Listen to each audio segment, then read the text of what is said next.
Bien, tengan todos ustedes muy buenas noches, sean bienvenidos a esta edición de la revista La Voz Ausente. Yo soy Ángel Valeriano y el día de hoy estamos iniciando una nueva edición, un nuevo programa aquí en nuestra revista que tiene el objetivo de entrevistar a personalidades de nuestro medio intelectual y político. Para ello me acompaña el día de hoy Marco Espinosa, compañero que se está integrando a nuestra revista con la finalidad de organizar este tipo de programas. Marco, bienvenido, muy buenas noches. ¿Qué tal, Ángel? Buenas noches. Buenas ¿Qué noches, tal? profesor Gallardo.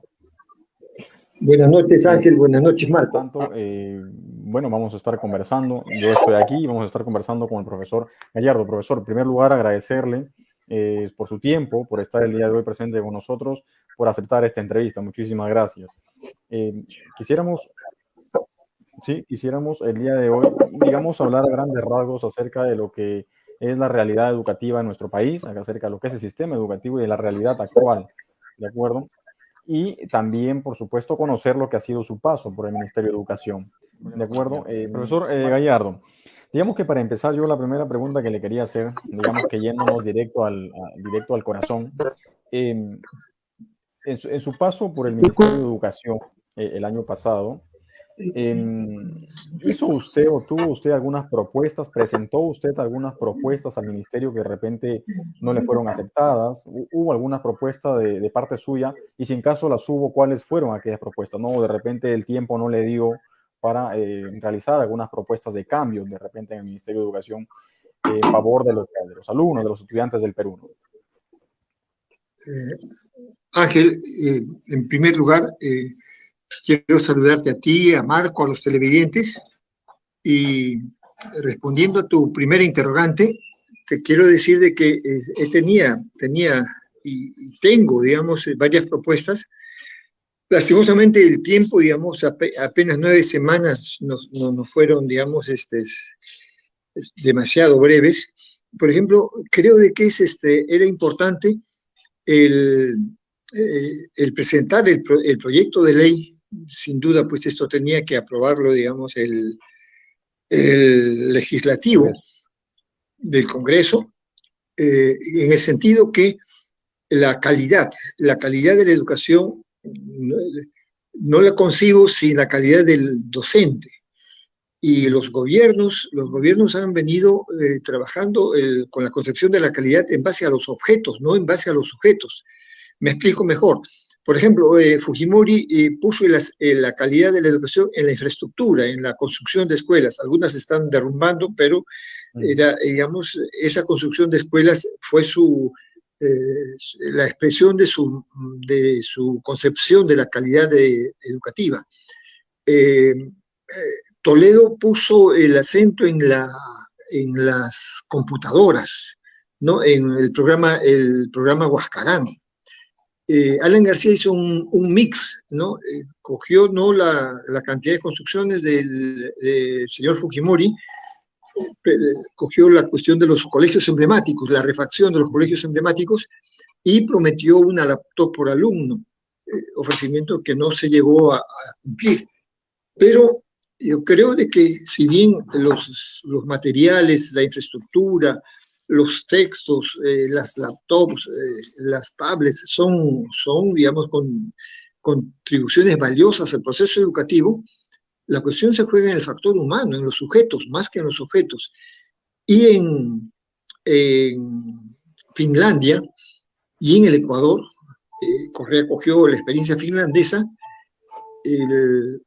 han actuado de manera de atraer a la educación a los mejores alumnos, a los alumnos del tercio superior de secundaria.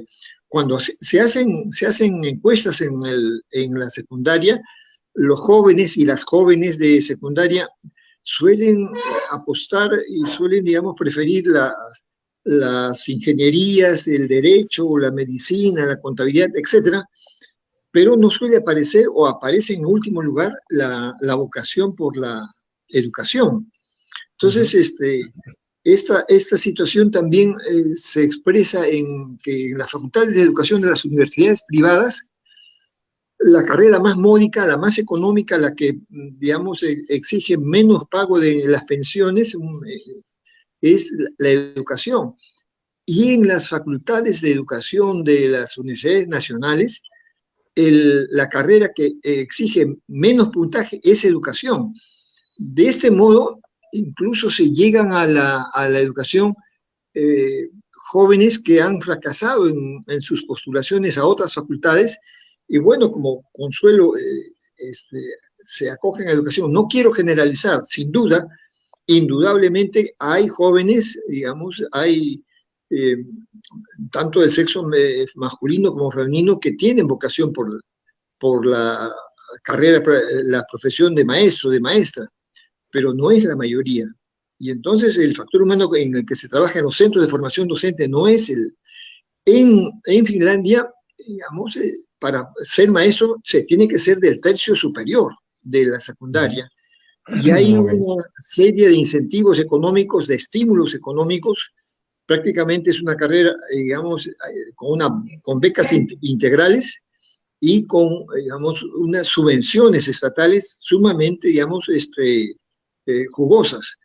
Esto lo hizo Correa en el Ecuador, no de la manera tan digamos, tan pecuniaria como se ha hecho en Finlandia, y aquí en el Perú lo hizo Walter Peñalosa con la Cantuta, con becas integrales y una serie de ocupaciones al interior de la universidad, trabajar en la biblioteca, trabajar en el comedor, trabajar en la cocina, trabajar en la lavandería, en una serie de aspectos, y con una propina, digamos, que era, digamos, casi simbólica, pero que ayudaba, digamos, a los jóvenes de las provincias, ¿no?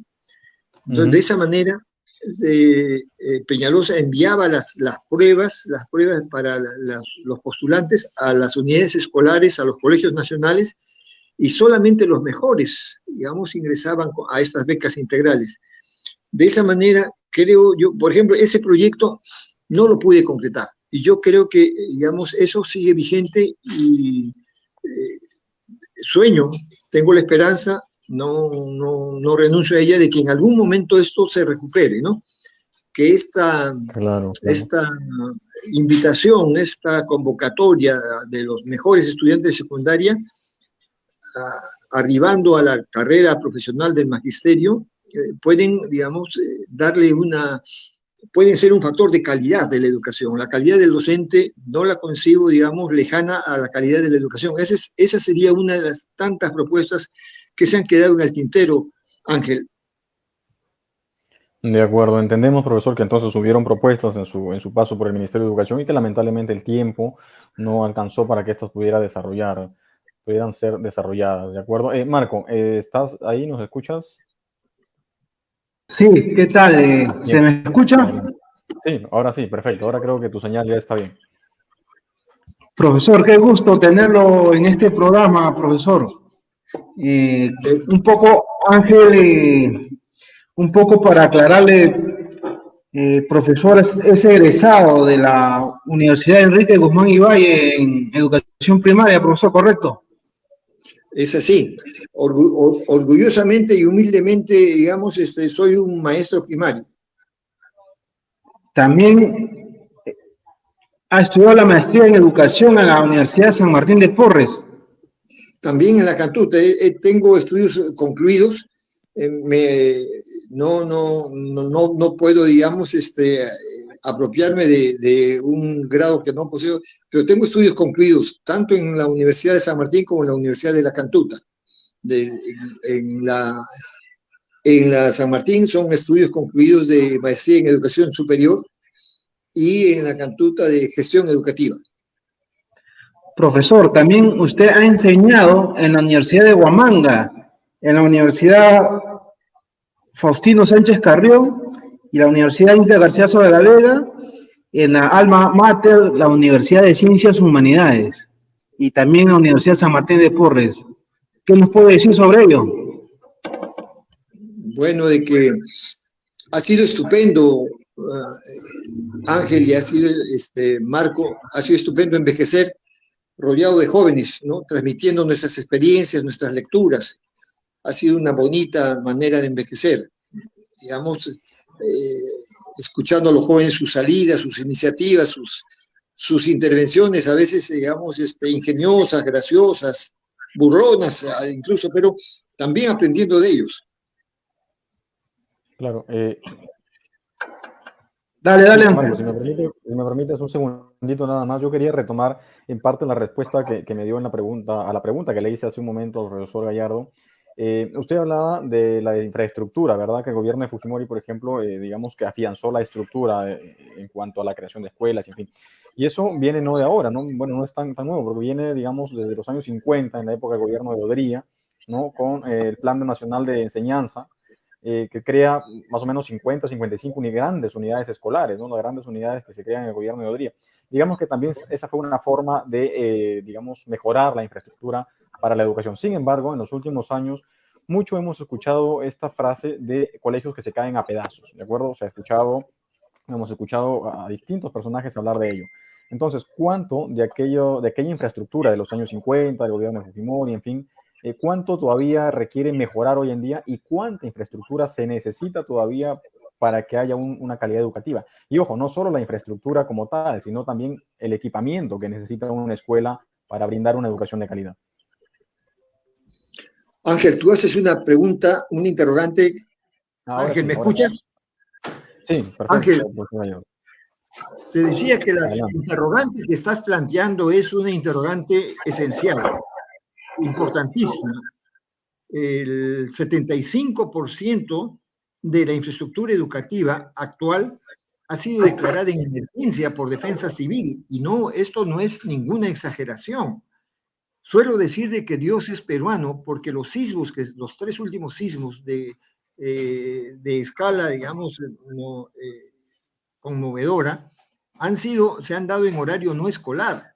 Si el terremoto, el sismo, digamos, de Ica, de Pisco, se hubieran dado en horario escolar, si el de Amazonas, ¿no? Se hubieran dado en horario escolar, el otro que mal no recuerdo en ese momento exactamente, pues se han dado en horarios en los cuales no había alumnos, se han dado en la madrugada, se han dado el golpe de 5 de la mañana y se han dado a golpe de 7 de la noche, donde las escuelas han estado desiertas, se han caído los techos, se han derrumbado, pero no ha habido, digamos,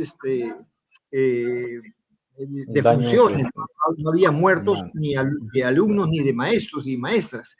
Entonces, esta pregunta que tú haces sigue siendo una cuestión que debe preocuparnos. Toda la sociedad debe preocuparse sobre esto. Hay colegios que son trampas mortales.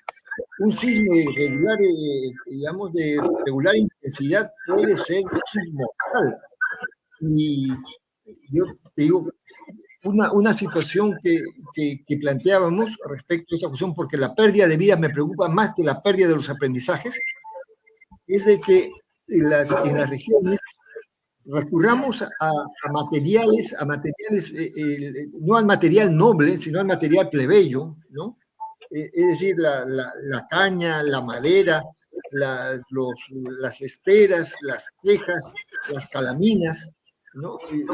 Yo quisiera que todas las escuelas fueran de material noble, con estructuras sólidas, pero creo de que la emergencia de esta situación y la prevención, porque estamos en un cinturón volcánico sensible a sismos frecuentemente, entonces yo creo de que esta situación de hacer, digamos, construcciones pueden ser provisionales, pueden ser no muy duraderas, construcciones de adobe, ¿no? que resisten la cuestión de los sismos, deberíamos retomarlas, ¿no? Para afrontar esta emergencia. Insisto, reitero de que la pérdida de aprendizajes es preocupante, pero la pérdida de vidas tiene que preocuparnos, digamos, tanto la pérdida de los aprendizajes. ¿Qué tan interesante, profesor Gallardo, sobre lo que nos está comentando? Hace poco seguimos viviendo lo que es la pandemia, y he tenido profesores amigos que, por ejemplo, en Otusco, allá en Trujillo, que tenían que trasladarse a sus colegios, diré que no iban a los colegios, pero que toda la comunicación era a través del internet, pero decían que ellos no tenían para poner datos, o tal vez muchos de sus estudiantes no tenían celulares. Entonces, que nuestro país lamentablemente no ha invertido mucho en educación. Mira, para que haya conectividad, y hay muchos lugares del territorio nacional que no tienen conectividad, y esa cuestión de aprendo en casa, digamos, en algunas latitudes era aprendo en el cerro, aprendo en la punta del árbol, buscando, digamos, la cuestión de la conectividad en los sitios más altos. He estado en Bolivia, y en Bolivia, y esa es era una propuesta también, así como proponía la cuestión de las construcciones, ya que no teníamos el presupuesto para hacerlas de material noble, recurrir al material plebeyo, ¿no? Al adobe, a las tejas, a las calaminas, a las esteras, ¿no? Al carrizo, a la madera, etcétera, hacer, digamos, aulas, digamos, provisionales, pero que garantizaran de que mientras construimos de material noble nuestros alumnos estén seguros. También aquí en la cuestión de la conectividad, creo de que se necesita presupuesto para comprar laptops, para, digamos, pagar toda el trabajo ingenieril para tener la conectividad, porque hay sitios en los cuales hay dificultades de tipo geográfico, ¿no? Para conseguir esta conectividad. Y la cuestión de la pobreza que se ha acrecentado hace que muchos hogares, en muchos hogares no haya celular, no haya tablets, no haya, digamos, computadoras, no haya televisión, no haya las condiciones tecnológicas mínimas para no, digamos, y durante estos 2 años hay niños que no han desertado, porque el desertor es el que se retira por ejemplo, yo deserto del cuartel porque me obligan a levantarme a las 5 de la madrugada y bañarme con agua fría y me hacen hacer ranas y es una disciplina que no acepto. Entonces yo me fugo, me salto el muro, la cuestión de eso, y me voy, deserto, es mi opción, elijo eso. Pero la mayor parte de los niños no han seguido la cuestión de los programas de Aprendo en Casa, no porque fuera su opción, sino porque la pobreza los ha expulsado del sistema educativo. Esa es otra cosa. Eso no es deserción escolar. Es la miseria, es la pobreza creciente la que está, digamos, atentando contra la concurrencia, la puntualidad, la asistencia de nuestros niños. Y yo les digo, en Bolivia está bien avanzar en la tecnología, no podemos renunciar, digamos, a acogernos de los beneficios de la tecnología, pero si no la tenemos, entonces tenemos que seguir trabajando con nuestras cuestiones, nuestros materiales tradicionales, la cuestión de los impresos, la cuestión de los textos, la cuestión de los cuadernos de trabajo, la cuestión de las fichas de trabajo. Esa es la realidad. Y yo les digo, mis propuestas eran totalmente aterrizadas, eran la cuestión concreta. ¿Que queremos tablet? Por supuesto que sí. ¿Que queremos laptop para cada alumno? Por supuesto que sí. Pero mientras no la tenemos que trabajar con materiales impresos tal como hemos ido trabajando en los tiempos anteriores. Exacto. Sí, profesor Gallardo, es muy cierto, ¿no? Es muy cierto. Yo recuerdo el año pasado, recuerdo haberle hecho una entrevista al profesor Castillo en algún momento durante la etapa de pandemia, ¿no? Cuando estaba implementándose la educación remota, y él hablaba que, por ejemplo, en Chota, allá en la tierra de donde él es, la radio no llegaba a las zonas más alejadas. Sí, lo que estaban haciendo es pedirle a las UGELes que pagaran de su presupuesto a las UGELes, pagarle a otras radios locales para que retransmitieran la señal de Radio Nacional. Eso es lo que me dijo el profesor Castillo en esa entrevista que hice, recuerdo, y creo que no ha cambiado, no ha cambiado esa situación. Hoy en día, está en la presencialidad, pero yo le quería hacer una pregunta, porque usted ha hablado de presupuesto, ha hablado de un tema económico, ¿verdad?, que se necesita también, obviamente. Entonces, una de las propuestas del profesor Castillo fue elevar el PBI, ¿de acuerdo? Sabemos que obviamente hay una crisis actualmente y que es muy difícil la situación, pero durante su estadía en el ministerio, ¿se habló en algún momento o usted planteó también el tema del PBI? Mira, en este momento tengo entendido que estamos sobre el 4%. Está pidiendo por parte de los gremios magisteriales la cuestión del 10%. En nuestro presupuesto educativo, el presupuesto asignado de educación es uno de los más bajos de Latinoamérica. Y cuando nos dicen de que hemos sido los últimos,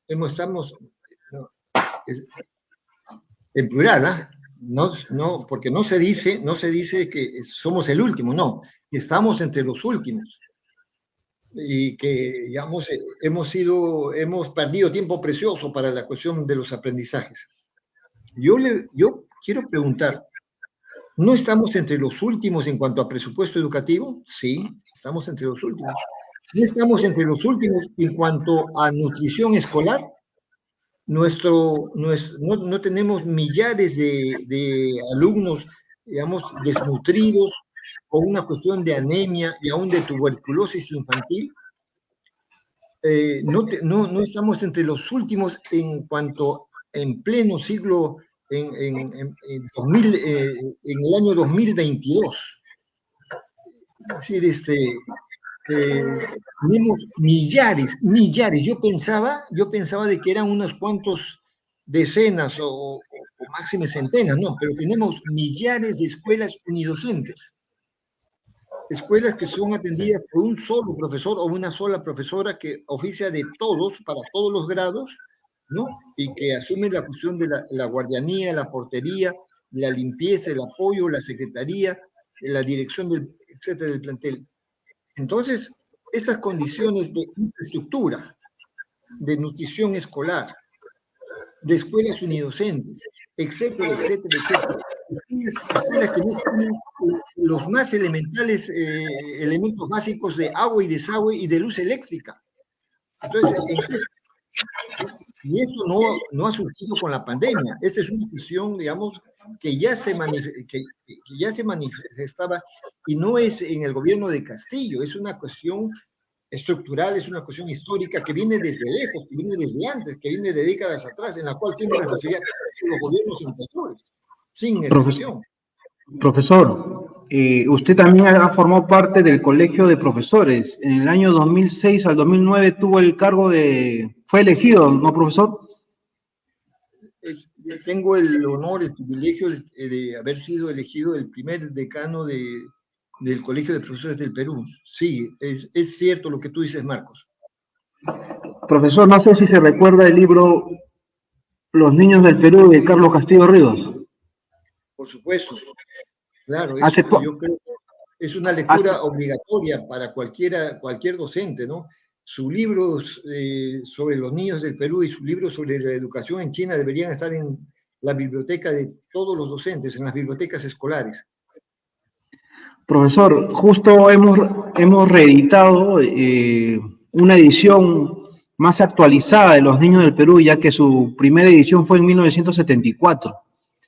Carlos Castillo Ríos es un maestro olvidado, como muchos aquí en su propia tierra, en Lima y en Huánuco. No muchos recuerdan al maestro Carlos Castillo Ríos, pero sí hay un colegio que lleva el nombre de Carlos Castillo Ríos, y hay algunos profesores que se sienten orgullosos de que el maestro Carlos Castillo Ríos haya sido el promotor, o también llamado como el padre de la educación inicial. Para ello yo quisiera preguntarle, profesor Gallardo, ¿qué tanto interviene en la educación de los niños la televisión, la radio, el internet, las redes sociales? ¿Qué tanto intervienen en esta formación de los niños? Bueno, yo quiero felicitarte en primer lugar, Marcos, por esta cuestión de reeditar la obra del maestro, de uno de nuestros amautas, que es Carlos Castillo Ríos. Al hablar de él, no podemos dejar de recordar esta formidable, estupenda experiencia de la reforma educativa de los años 70 en el gobierno de Velasco Alvarado. Carlos Castillo estuvo con un equipo de docentes de primera plana. Me vienen a la memoria el sacerdote Romeo Luna Victoria, estaba allí Leopoldo Quiapo, estaba Walter Peñalosa, estaba Emilio Barrantes, estaba digamos, Augusto Salazar Bondi, entre otros, ¿no? Es decir, lumbreras, ¿no? Personajes, figuras de la educación. Entonces, yo felicito, digamos, de que estemos reeditando y pongamos en valor y en la actualidad, digamos, el legado educativo, pedagógico del maestro de la Mauta, Carlos Castillo Ríos. Me preguntabas también, digamos, Marcos, sobre la influencia de la televisión. de las redes, etcétera, etcétera. Mira, yo tengo acá unos vecinitos, digamos, son media docena de vecinitos que se reúnen en las escaleras del bloque en el que vivo y los veo pegados a la cuestión del celular. Y curiosamente es una cuestión los 6 son gorditos. Creo que esta cuestión de los juegos digitales, los está alejando, es una relación, a veces lo siento como una cuestión de deshumanización. Los niños juegan con las máquinas y no juegan entre ellos. La cuestión de la socialización a través del juego, la cuestión educativa, la cuestión, esa riqueza vital que tiene, digamos, el jugar, ¿no? Y el aprender a ganar y el aprender a perder, etcétera, etcétera. Y me parece que la tecnología, bienvenida, pero al servicio de la cultura, al servicio de la educación y no al servicio de la estupidización. Creo que los programas más publicitados y vistos y digamos en los primeros lugares del ranking, por ejemplo, para los jóvenes esto es guerra o combate, ¿no? Y me parece que sus mensajes no son aleccionadores, y no soy puritano ni cosa parecida, pero creo que, digamos, esos jóvenes que solamente se lucen en competencias digamos, de fuerza, no de ingenio, no de inteligencia, cada vez vemos más televisión y cada vez leemos menos. La cultura de la imagen está ganando la cultura de la letra y todo eso me parece, pues, digamos, ningún extremo es positivo. Yo creo que esta situación en la cual los medios de... una cosa, Ángel, una cosa, Marcos, es decir, me parece tramposo eso de denominar medios de comunicación. Comunicación es ¿por qué? Por esto, déjame explicarte. En este momento, yo soy emisor, y tú eres receptor. Cuando tú has hablado y me has interrogado, yo estaba escuchando, yo era receptor y tú eras emisor. Ángel tiene, digamos, hace las preguntas y antes, digamos, glosa una serie de pensamientos y de criterios. En este momento estamos intercambiando roles y estamos intercambiando mensajes. Cuando ustedes hablan, yo los escucho. Pero eso no suele pasar en la mayoría de los... Entonces, lo que experimentamos es la cuestión solamente de receptores. Tú dialogas con RPP, tú dialogas con la mayor parte de los programas, tú intercambias roles, intercambias mensajes o solamente recibimos si somos receptores. Entonces, por eso creo que la función apropiada debería ser medios de difusión.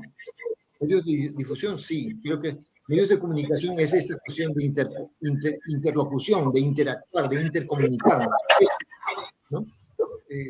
Pero te digo, creo de que los medios deberían favorecer la inteligencia, deberían favorecer la socialización, deberían ponerse al servicio de la educación, pero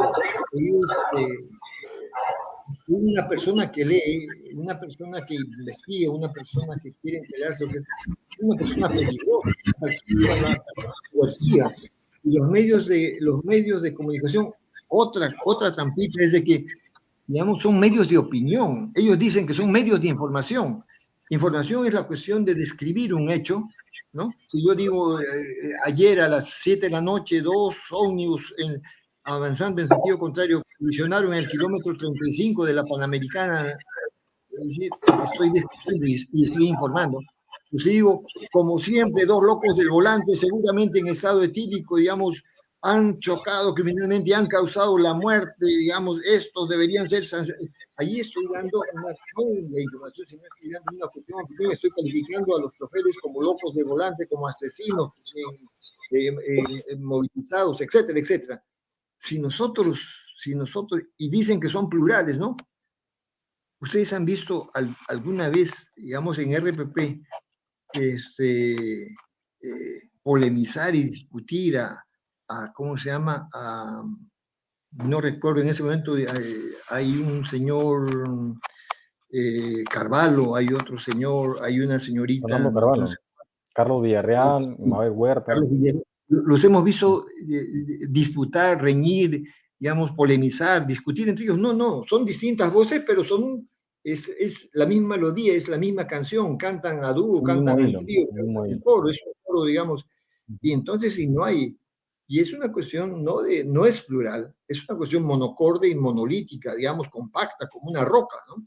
Entonces, eso es lo que Claro, nos sí. están dando todos los días y nosotros tenemos que ser conscientes de que los llamados medios de comunicación no son tales y el pluralismo que predican no es tal, nos están dando gato por liebre. Un pueblo inculto, un pueblo ignorante, un pueblo, digamos, que no, o al cual no se le pone prisión a su inteligencia. Salazar Bondi decía, ¿no? Si nos ponen cárceles mentales, ya no necesitamos cárceles, ya no necesitan ponernos presos, ya estamos prisioneros. Profesor, como decía este libro, Los niños del Perú, escrito por Carlos Castillo Ríos, que también hay otro libro que usted ha leído que me comentaba, La educación en China.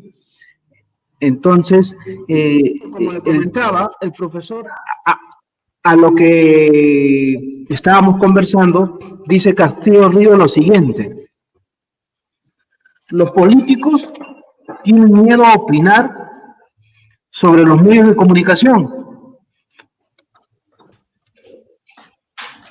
Les han dado libertades absurdas.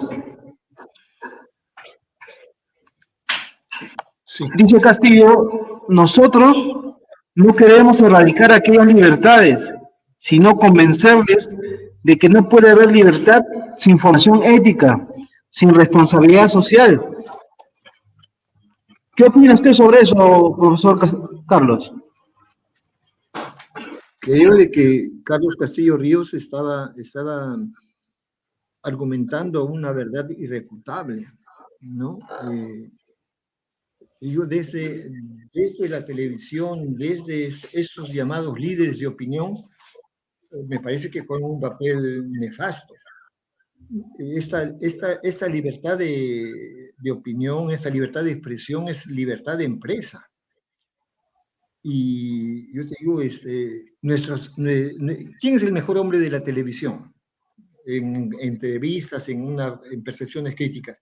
Podemos no estar en desacuerdo porque a veces es imprevisible, a veces se va para la derecha, a veces se va para la ultra izquierda, es decir, es imprevisible. Me refiero a ese bajito, hepático, pero pero inteligente, digamos. Estoy hablando de César Hildebrand, ¿no? Está seco, no le dan programa en la televisión, porque tuvo el coraje de, digamos, emplazar a los empresarios de la televisión y decirles, miren, son dueños de la televisión, ustedes, digamos, y tienen derechos, ¿no?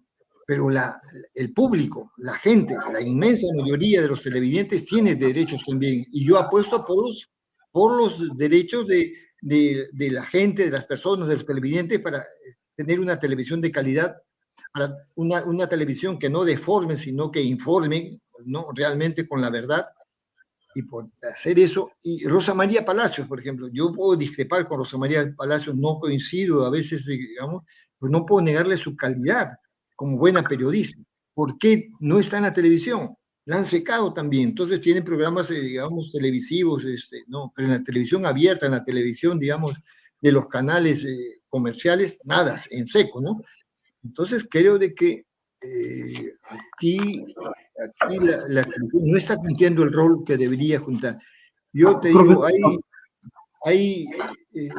veces cuando Hildebrand se denunciaba a la corrupción de Montesinos, yo recuerdo a Federico Salazar, a otros líderes de opinión, que decían, pues, no estar enterados, a pesar de que esas denuncias eran, digamos, cotidianas, de las que hacía César Hildebrand. Es preferible pasar por tonto que por corrupto. Es preferible pasar por ingenuo, por sonsonazo. No se daban cuenta de lo que estaba pasando. Es como Fujimori, que prefiere decir, yo no me daba cuenta de lo que hacía quien estaba a mi lado, mi socio Montesinos, ¿no? Y aparecer como tonto, como caído del palto, a decir, bueno, yo soy tan corrupto como él. Es preferible eso, ¿no? Y creo que en la televisión estos líderes de opinión muchas veces se hacen los tontos Ellos son tremendos pícaros. Profesor, Claro, ahora, profesor, dale, no, dale, adelante, Ángel. perdón. Dale, Ángel, dale. Bien, bien, de acuerdo. Profesor Gallardo, yo la pregunta que le quería hacer, si bien es cierto, los medios de comunicación juegan un rol fundamental dentro de lo que es la opinión pública, ¿no? Sin embargo, claro, entendemos que los medios de comunicación son empresas privadas, por supuesto, y son la voz de sus dueños, así siempre. No son empresarios que lo que quieren es enriquecer sus bolsillos a costa de todo lo que ya vemos diariamente, ¿no? Ahora, por el lado gobierno, existe también, por supuesto, un canal del Estado que, si bien es cierto, cumple una función, que creo yo que no es mala, tiene muy buenos programas. Pero dentro de lo que hace el gobierno para, digamos, contrapesar aquello, el canal del Estado, por supuesto, no es suficiente, sino dentro de la educación. Creo que ahí está la base, dentro de la educación. El modelo educativo que tenemos hoy en día en el país, en el Perú, es un modelo conductivo, ¿verdad? Que no promueve, por ejemplo, el juicio crítico en los estudiantes. ¿Cree usted que ese modelo económico, pedagógico inclusive, debería cambiar, debería transformarse, deberíamos implementar un nuevo modelo, inclusive una nueva currícula escolar, ¿no? Con cursos, por ejemplo, como filosofía, que fueron quitados, ¿no? Como cívica, que también fueron quitados de la currícula? ¿Cree usted que deberían volver? ¿Y qué papel juega ahí el Ministerio de Educación, ¿no? De repente sería ellos quienes deberían tomar la iniciativa.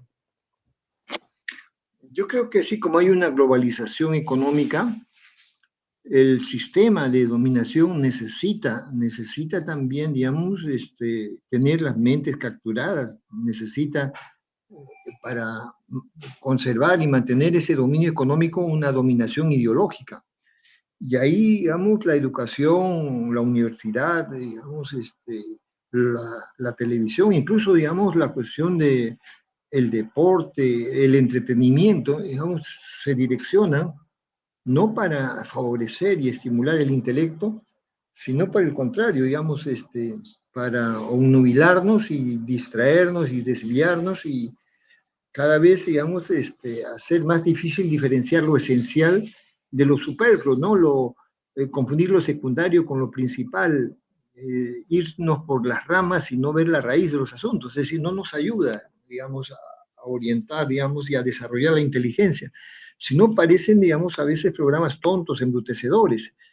Sin duda, esta dominación ideológica, formar un pensamiento no crítico, sino acrítico, esto no es que no es formación, digamos, sino es deformación mental, nos está acosando, digamos, con mucha intensidad.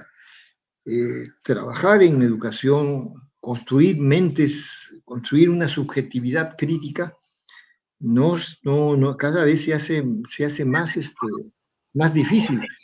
Y tu pregunta, Ángel, es pertinente en la medida en que nosotros estamos viendo que los gobiernos progresistas de izquierda en América Latina llegan me refiero a Lula, me refiero a Mujica, me refiero a Correa, me refiero, digamos, a Chávez, etcétera, han llegado al gobierno y han mejorado la capacidad adquisitiva del pueblo, han mejorado la cuestión de la economía, pero no han mejorado la cuestión de las mentalidades, ¿no? Entonces, con la mejor de las intenciones se construye consumistas, pero no mentes críticas, no pensamiento crítico. Y me parece que esa es una de las deficiencias, y la cuestión del instrumento curricular, la cuestión de las metodologías. Necesitamos una reforma educativa profunda, integral, completa, ¿no? Creo que la educación tal como está favorece los intereses de la dominación. Profesor, para mí una satisfacción compartir este estudio con usted, sobre todo porque también he sido alumno de usted en la Universidad de Ciencias Humanidades, en la carrera de Educación Primaria. Usted que enseñó a nivel superior, ¿cómo se están formando actualmente los futuros profesores? ¿Cómo estas universidades están llevando ese tema de la educación de profesores? ¿Cree que usted está correcto la forma como enseñan? ¿Usted se sintió a gusto al estar en las universidades o qué está faltando? Bueno, yo te voy a decir de que necesitamos formar pensamiento crítico. Si los maestros, si los educadores no tenemos pensamiento crítico, digamos, nuestros estudiantes, nuestros niños, nuestros jóvenes no van a tenerlo. Y entonces los centros de formación de educadores, ¿no? Educar a los educadores es una cuestión de suma responsabilidad. Yo te digo, creo que, digamos, allí hay que tener un cuidado especial, ¿no? La formación de los formadores, la educación de los educadores. Hay ausencias clamorosas. Yo te digo, en las facultades de educación no nos enseñan a hacer políticas, a diseñar políticas educativas. Necesitamos, este es un gobierno donde hay un maestro en el Ejecutivo, de presidente, este es un periodo en el cual la bancada magisterial, la presencia de los maestros en el legislativo es contundente, es la más numerosa, y en ninguna facultad de educación nos han enseñado a desempeñarnos como políticos, a formular políticas educativas. Creo que esa es una carencia notable, que yo la hemos sentido. ¿No hay 200 militancia, años... profesor? ¿Se refiere a que no hay militancia? No me refiero a militancia partidaria, yo te digo, yo me refiero a política en general. No, cuando tú hablas de militancia, hablas de un compromiso político ya sea con Perú Libre, ya sea con el Partido Socialista, ya sea con APP, no Alianza para el... No estoy hablando de militancia partidaria, estoy hablando en todo caso de militancia social, de militancia educativa, ¿no? De compromiso por la educación del país.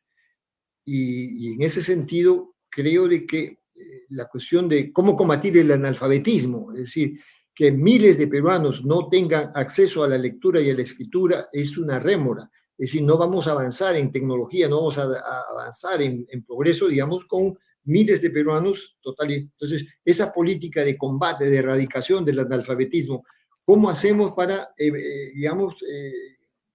desterrar la pobreza educativa? ¿Cómo hacemos para incrementar el presupuesto educativo? ¿De dónde sacamos?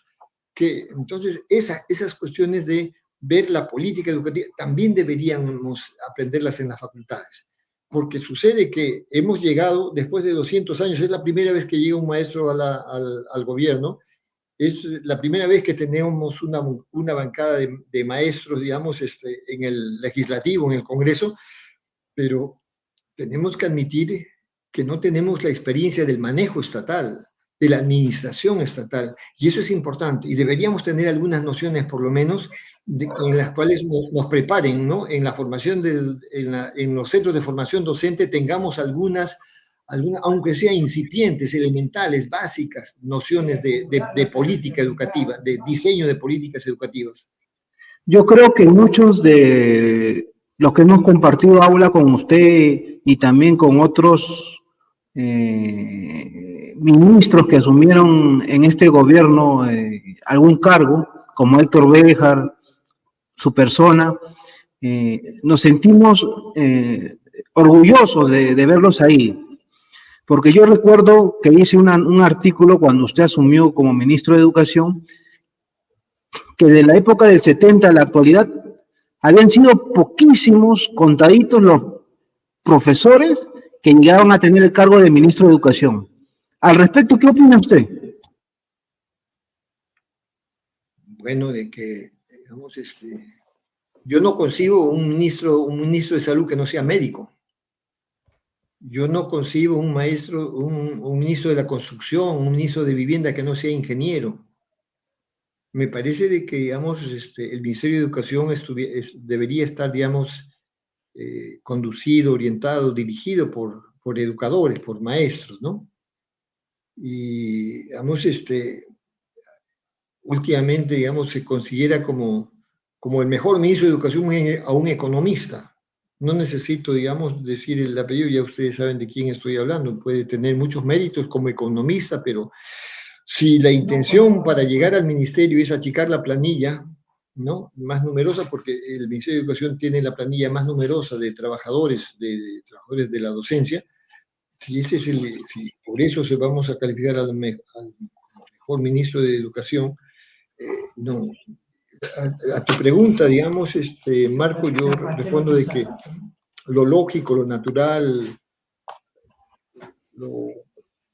digamos, elemental es de que el Ministerio de Educación debería estar, digamos, con una presencia orientadora de los educadores. Bienvenidos los economistas, porque necesitamos hacer presupuesto educativo. Bienvenidos los sociólogos, ¿no? Porque necesitamos hacer diagnósticos. Bienvenidos los profesionales, los médicos, porque necesitamos también tener, digamos, unas cuestiones de salud para nuestros estudiantes, ¿no? Ambientes sanos, la cuestión de la nutrición, etcétera, etcétera. Bienvenidos pero no para conducir el Ministerio de Educación, sino para, digamos, ser científicos auxiliares, científicos de apoyo, digamos, en esta cuestión educativa. Yo recuerdo haber estudiado en una unidad escolar donde había odontólogo, donde había enfermera, donde había un psicólogo del departamento de psicopedagogía. Había diversos profesionales, pero que cada uno estaba en su rama, apoyando. No estaban metidos en las aulas desplazando a los profesores. Profesor, la pedagogía, las teorías constructivistas, en fin, ¿le hace mucho daño a la educación, al profesor? No, yo no creo, digamos, yo no creo que en este momento Vygotsky es constructivista, es considerado constructivista. Yo creo que no está bien hablar del constructivismo en singular. Hay constructivismos, es un trío que tiene muchos afluentes, ¿no? Y creo de que si bien, digamos, Piaget, por ejemplo, también es considerado constructivista, son diversas entradas y nadie sería, en este momento, el conductismo es un periodo de desarrollo psicológico ya superado. Ser conductista sería, digamos, retroceder. Como en este momento, por ejemplo, las sulfas en la Primera y en la Segunda Guerra Mundial, las sulfas salvaron una gran cantidad de vidas humanas, pero en este momento hay fármacos, hay, digamos, antibióticos mucho más potentes que las sulfas. Regresar a las sulfas sería retroceder. Yo te digo, hay quienes objetan el constructivismo, sí, ya. El constructivismo no es la divina pomada, y sin duda, de aquí a un tiempo seguramente surgirá, digamos, nuevas corrientes, nuevas escuelas, nuevos descubrimientos psicológicos que darán lugar a nuevas hegemonías, digamos, a nuevas teorías. Pero si en este momento sacamos al constructivismo, ¿con qué nos quedamos? ¿Con qué lo reemplazamos?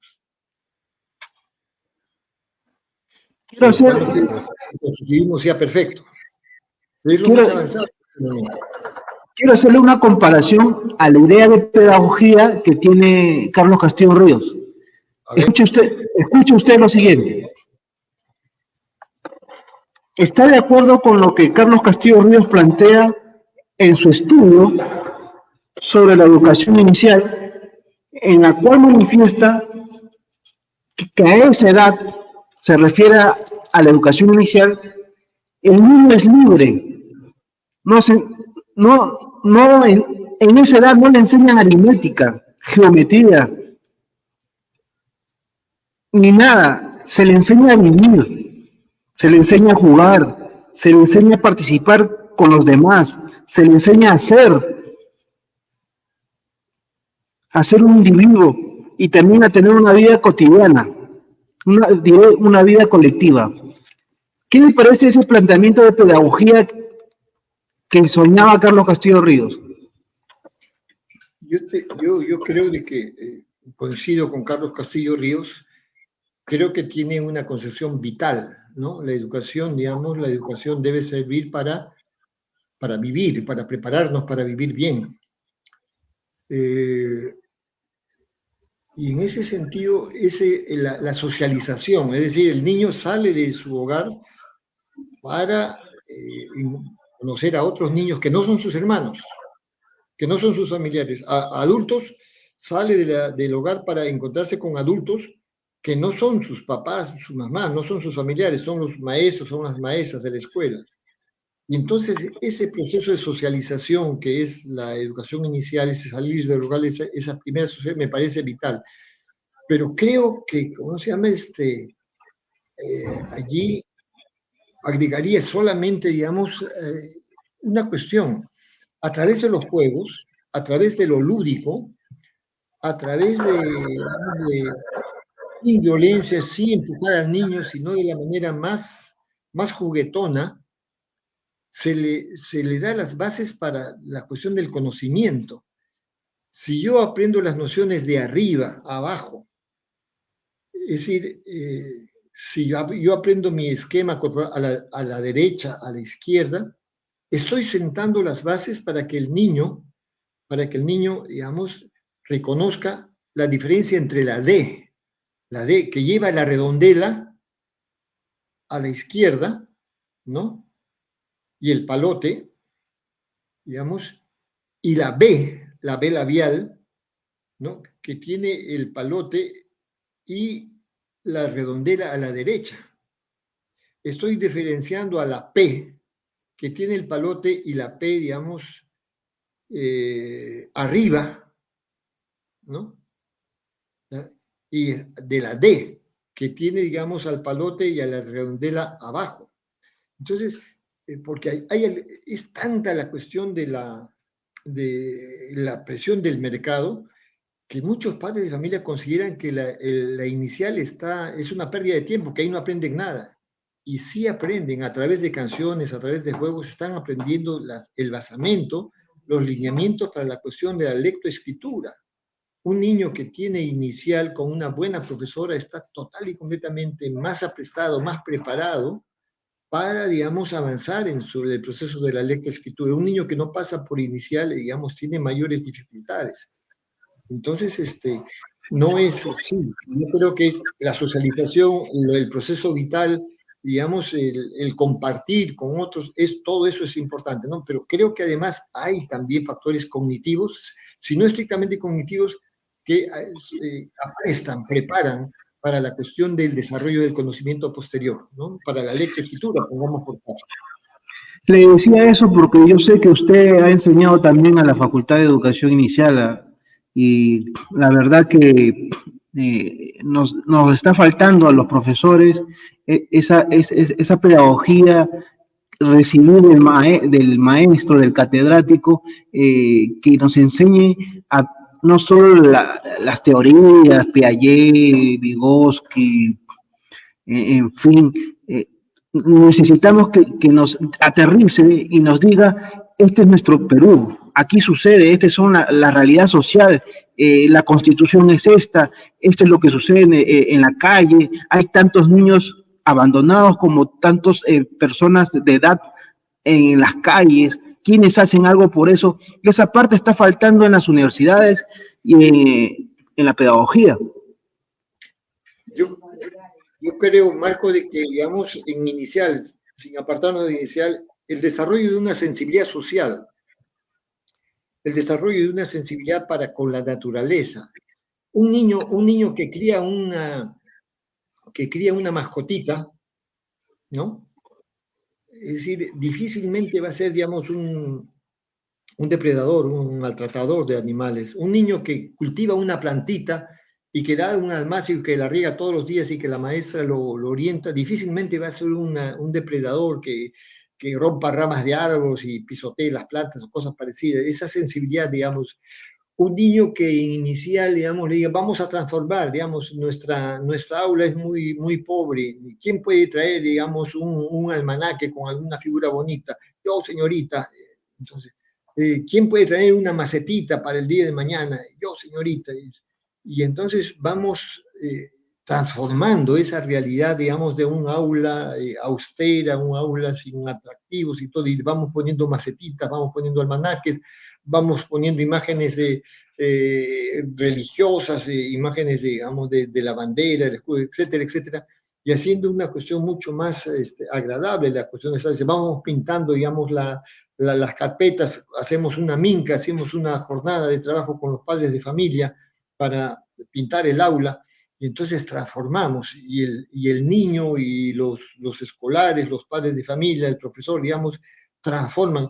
Y esas transformaciones pequeñitas nos van preparando para las grandes transformaciones. Ese proceso pedagógico, ese proceso de no quedarnos en el discurso, sino de enseñar en la práctica que es posible cambiar, que es posible transformar esa sensibilidad social, esa sensibilidad, digamos, por el respeto a la ecología, a los animalitos, a las plantas.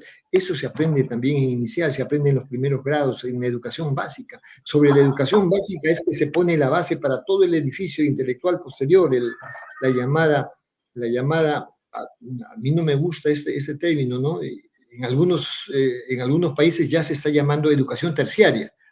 No se refiere a la educación superior, como la de, ¿no? Porque si llamamos a la Universidad de Educación Superior, entonces podemos entender de que la secundaria es una educación inferior, que la primaria es la más inferior y que la inicial es la más inferior de todas. No es diferencia de capacidades, es diferencia de especialidades. Y tan importante es una buena educación inicial como una buena facultad con estudios profesionales de educación o de ingeniería o de cualquier otra rama. Se van a cumplir, o se han cumplido ya 50 años de esa reforma educativa que nos comentaba usted, que estuvo presente Walter Peñalosa, Virgilio Roel, Carlos Castillo Ríos, que tengo aquí el banner de los niños del Perú, profesor. Ese libro que no lo encontramos en las librerías, ya olvidado por muchos maestros para citarlos en su cátedra día a día con los estudiantes. En el libro Los Niños del Perú, usted no me puede corregir o me puede dar la razón de que Carlos Castillo Ríos nos dice pues que existen los niños pobres y también existen los niños ricos, que hay diferencia en que en una mamá en gestación pobre con una mamá en gestación rica, como que la competencia no va a ser igual, digamos el piso no está parejo, y porque la mamá tiene que preocuparse a salir a trabajar y el niño tiene que estar en la casa, el padre tiene que salir a trabajar, no hay ese calor de padre hacia hijo, mientras que sí a veces lo tienen las familias con empresas, ¿no? ¿Qué nos puede resumir ese gran libro de Los Niños del Perú y que puede invitarle a los que nos escuchan y nos van a escuchar sobre este gran material? Ángel, Marco, el mensaje de Carlos Castillo Ríos es el siguiente, dice, igualdad de oportunidades para todos. Compitamos, pues. Nos gusta competir, ya, vamos a competir, pero en condiciones de igualdad.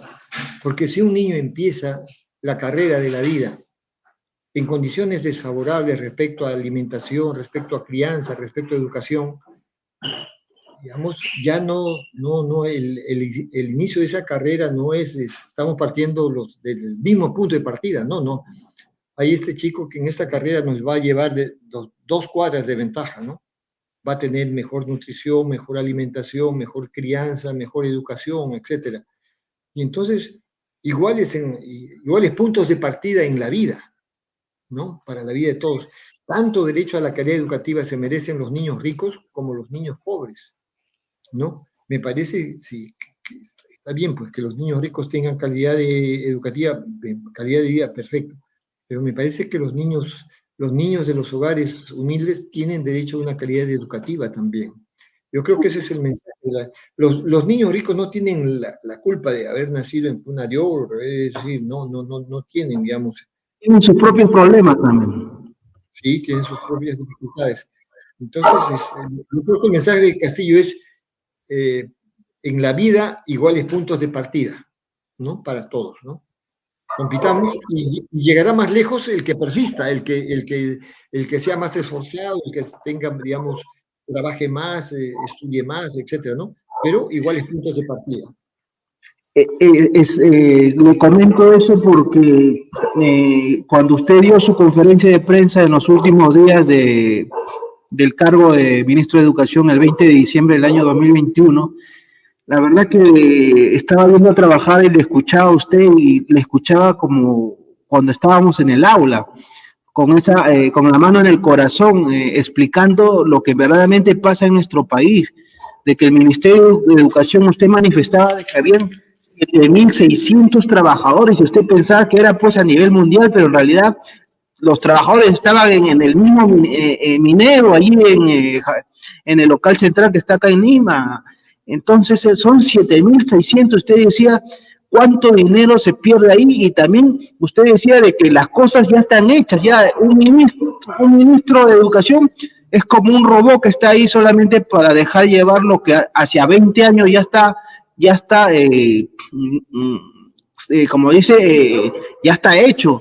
El ministro ahí está de pantalla, como se dice, pero son 7.600 puestos de trabajo que también usted manifiesta que cuántos millones se pierden en consultoría.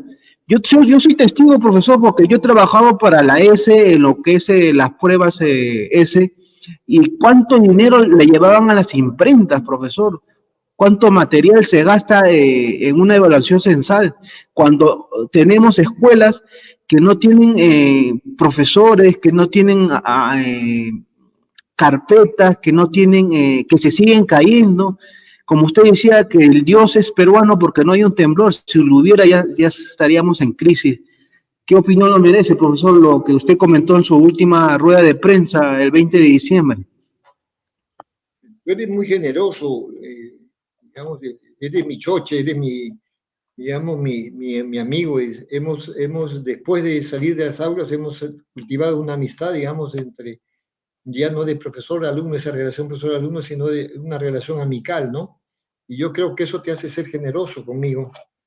Y te agradezco tus palabras, pero, y es cierto, yo te digo, yo me ratifico en esta cuestión de que hay una sobrecarga laboral, hay una población laboral muy numerosa en el Ministerio de Educación, que yo creí que era de las UGELs, que era de las regiones de educación. No, en el edificio hay miles de trabajadores. Y en ese momento en que yo estuve 9 semanas, eh, había la justificación, porque cuando yo bajo a los pisos para ver, digamos, la presencia de estos centenares y millares de trabajadores, me encuentro con los pisos desiertos. Y tenían, digamos, la disculpa, porque en el tiempo que estuve estaba la pandemia todavía, estaba la cuestión de la cuestión del trabajo remoto, y entonces no podía tener yo, digamos, la verificación de si estaban conectados o no estaban conectados, es decir, no, están trabajando en su casa, están, no, digamos, trabajando no necesitan. Y el Ministerio de Salud, digamos, autorizaba y justificaba esa cuestión de la ausencia, ¿no? Y el trabajo remoto, ¿no?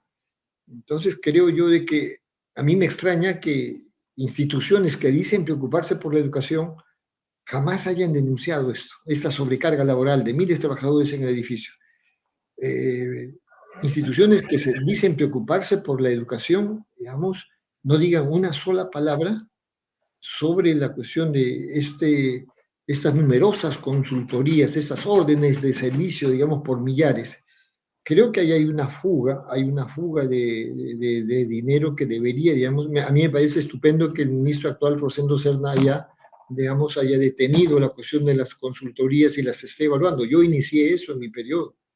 Me parece que está muy bien que la prosiga, ¿no?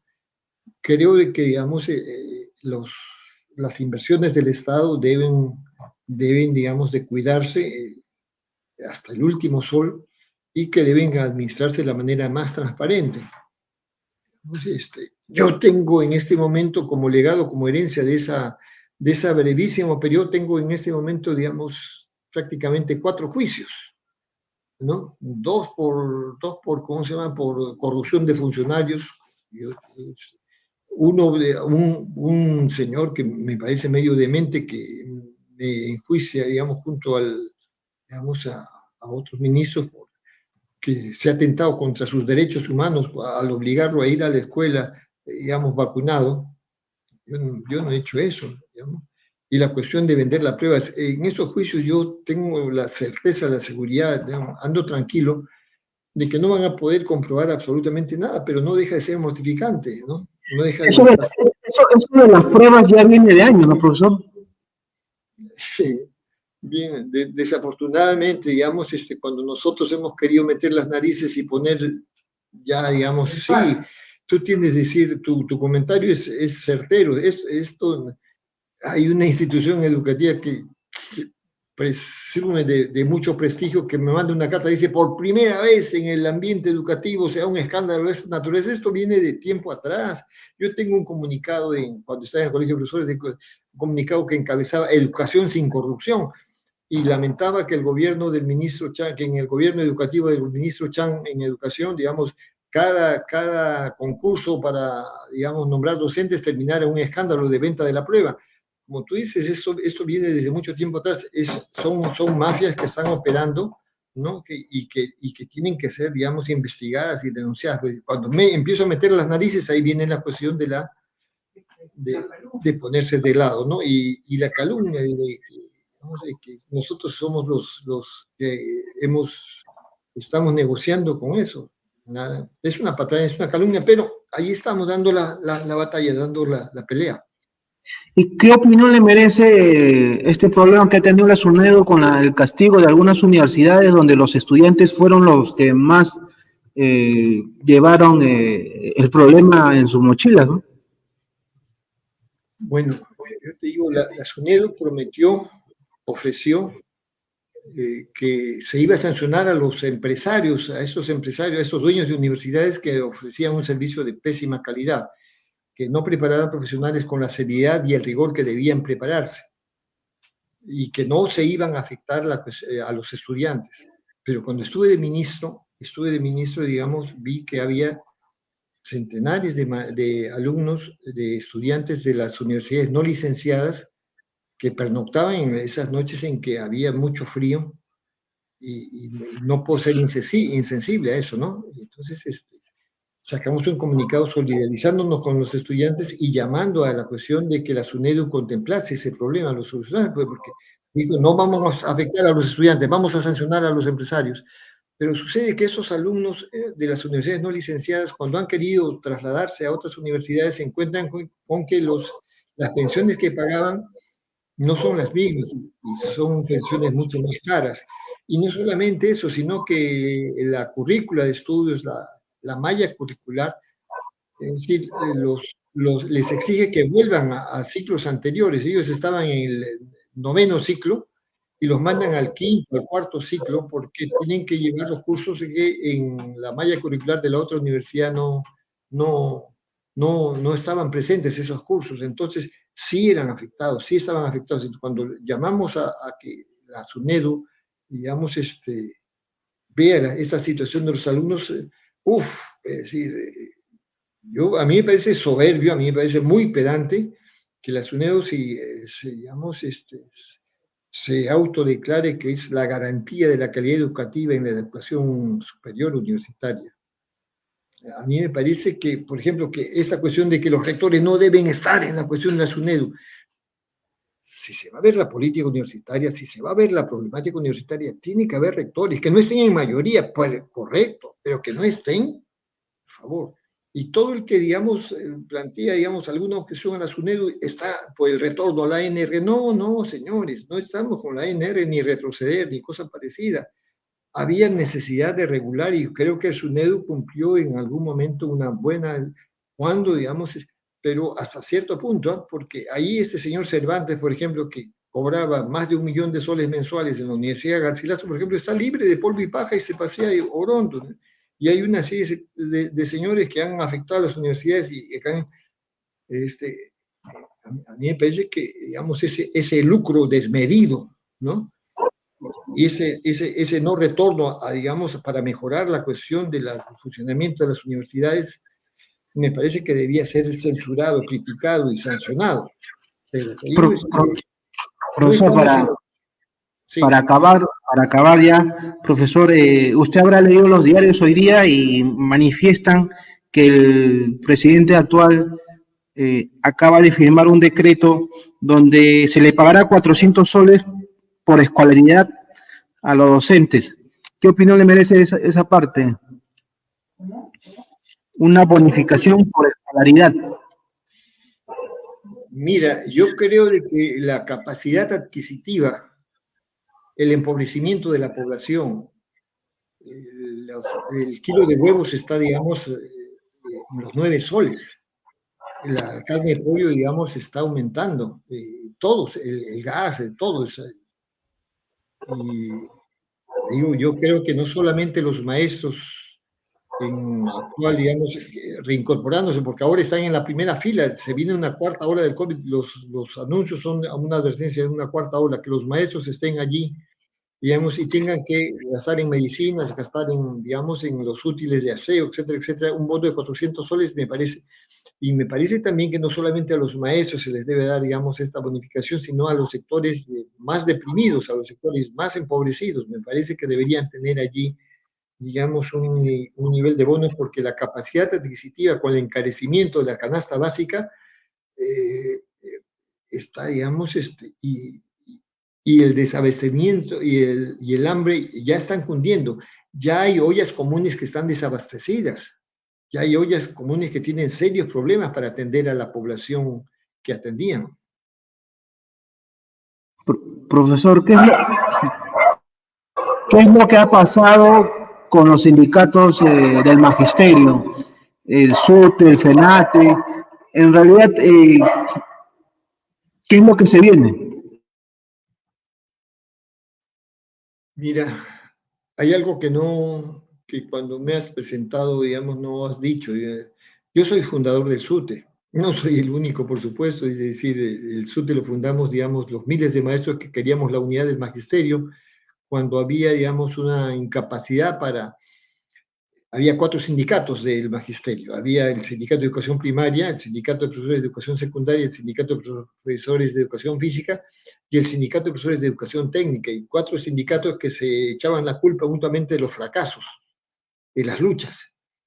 Pero nosotros dijimos, ya basta, ¿no? Eso no debe cesar. Vamos a hacer un solo sindicato, ¿no? Entonces, unidos como los dedos de una misma mano, unidos como las ramas de un mismo árbol, unidos como las aguas de un mismo río, forjemos la unidad del magisterio. Hicimos un sindicato completamente vigoroso.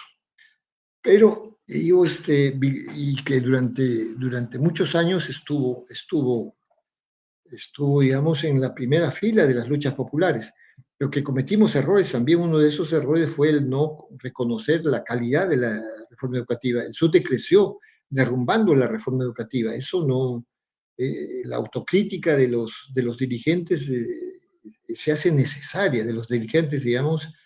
El SUTE no era economicista, pues, sin aumentos, ¿no? No hay reforma. Es decir, no se trataba de soles más o soles menos, se trataba de doctrina pedagógica, ¿no? Oposición, digamos, técnico-pedagógica, no tuvimos esa capacidad y creo que hay que reconocer que nos equivocamos con Velasco. Pero, ¿cuál es la perspectiva? Yo te digo, la huelga del magisterio del 2017 fue un referéndum prácticamente.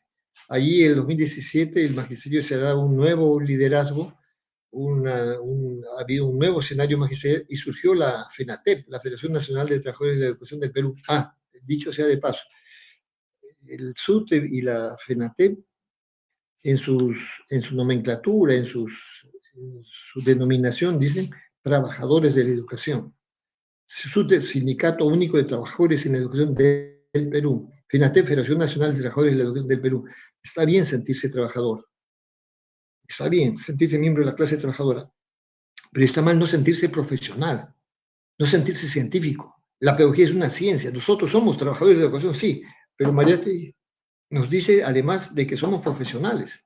Y somos profesionales no por lo que solamente lo diga María, sino porque estudiamos 5 años en las universidades, como estudian la mayoría de las carreras, ¿no?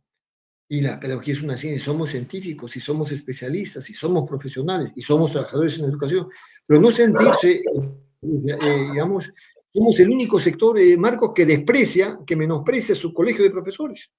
Los abogados están orgullosos de su colegio, los médicos están orgullosos de su colegio de médicos. Pero no, acá el colegio no sirve para nada porque no hace huelgas. Por favor, pues eso lo hace el sindicato. El colegio está para otra cosa, no está para hacer huelgas. Ese es el rol del sindicato. Es la cuestión deontológica, la cuestión valórica, la dignidad de la profesión. Ese es el rol del colegio, ¿no? Yo creo que, digamos, tenemos el gremio del sindicato de los maestros tiene que sentirse también, además de trabajador, tiene que sentirse profesional de la educación, especialista de la educación, científico de la educación. Yo creo eso. Profesor, no podemos tapar el dedo con un sol, sabemos nuestra realidad social, la corrupción está enquistada en todo el aparato estatal, en los privados, las minerías hacen lo que quieren, no hay nuestra constitución los deja hacer, acabar con nuestro país. ¿Qué es lo que va a suceder con este Congreso actual que tenemos, con este presidente actual que nos gobierna? ¿Cuál es su visión social a mediano plazo? Mira, Marco, hay algo peor que la corrupción. Hay algo peor que la corrupción. Y esa es la impunidad. El que los corruptos no sean sancionados. El que los corruptos se paseen como si no pasara nada e incluso ¿no?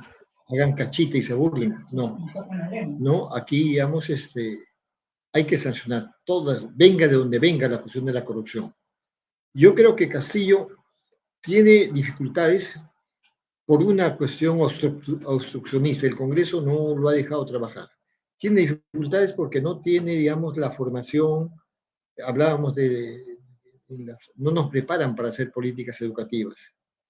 Entonces no tiene la experiencia, no tiene la formación y digo, le ha tocado un periodo sumamente difícil. Es un periodo en el cual estamos a mi entender, en una tercera guerra mundial.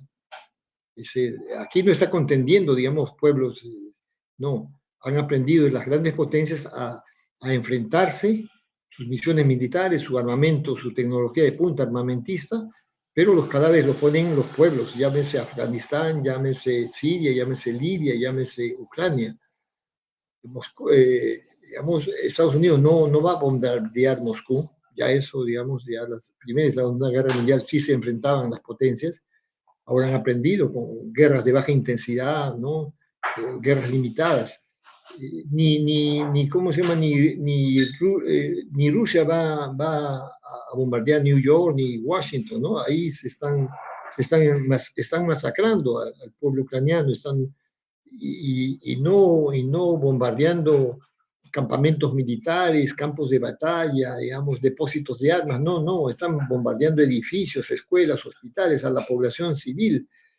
Y es una desgracia esa guerra. Yo creo que hay que movilizarnos por la paz, ir a la embajada rusa, a la embajada de Estados Unidos, que cese esta guerra, hay que movilizarse por la paz.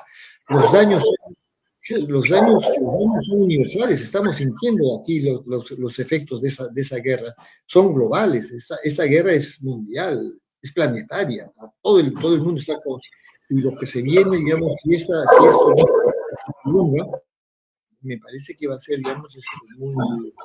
Entonces Castillo tiene, digamos, un contexto de inestabilidad, de zozobra, de incertidumbre. Esta tercera guerra mundial está afectándonos a todos, no solamente al Perú, sino a toda la región. Y la cuestión de las secuelas de la pandemia también pone un escenario no complicado, complejo. Se habla de un paro de transporte. Sí, yo creo de que, digamos, sin duda, digamos, tampoco, como tú decías, no se puede tapar el sol con un dedo.